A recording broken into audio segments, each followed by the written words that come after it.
दिल्ली शराब नीति मामले के अंदर गिरफ्तार बीआरएस नेता के कविता ने ईडी की गिरफ्तारी को चुनौती देते हुए सुप्रीम कोर्ट का रुख किया है।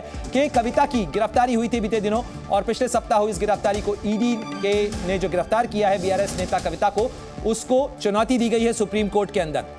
हैदराबाद से के कविता को पूछताछ के बाद ईडी की टीम ने गिरफ्तार किया था और इस खबर पर ज्यादा जानकारी के लिए सीधे रुख करते हैं। मेरे सहयोगी अरविंद हमारे साथ जुड़ गए हैं। अरविंद, जरा बताइएगा क्या कुछ जानकारी निकल रही है और किस आधार पर सुप्रीम कोर्ट में चुनौती दी गई है इस गिरफ्तारी को?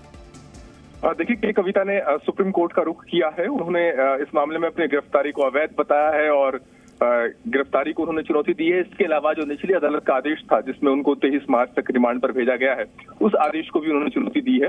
के कविता का ये कहना है कि उन्होंने इस मामले में ईडी की कार्रवाई को सुप्रीम कोर्ट में चुनौती दी थी और सुप्रीम कोर्ट में सुनवाई के दौरान ईडी की तरफ से खुद सुप्रीम कोर्ट को इस बात के लिए आश्वस्त किया गया था कि के कविता के खिलाफ कोई भी दंडात्मक कार्रवाई नहीं की जाएगी, कोई गिरफ्तारी जैसी कार्रवाई नहीं होगी। इसके बावजूद सुप्रीम कोर्ट में दिए गए आश्वासन के बावजूद उनके खिलाफ ये कार्रवाई की गई, उनको गिरफ्तार किया गया। ऐसे में ये गिरफ्तारी गलत है। अभी कुछ देर बाद उम्मीद ये है कि के कविता की तरफ से जो उनके वकील हैं वो इस अर्जी पर जल्द सुनवाई की मांग सुप्रीम कोर्ट से कर सकते हैं। जी, तो इसके अंदर जो वकील हैं उनका क्या कुछ कहना है अरविंद, और क्या जल्द सुनवाई की कोई अपील दाखिल की गई इन वकीलों की तरफ से? कब तक ये सुनवाई हो सकती है?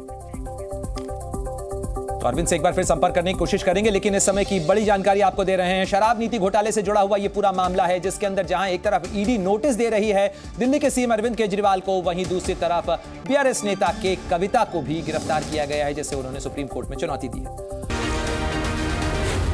जी न्यूज़।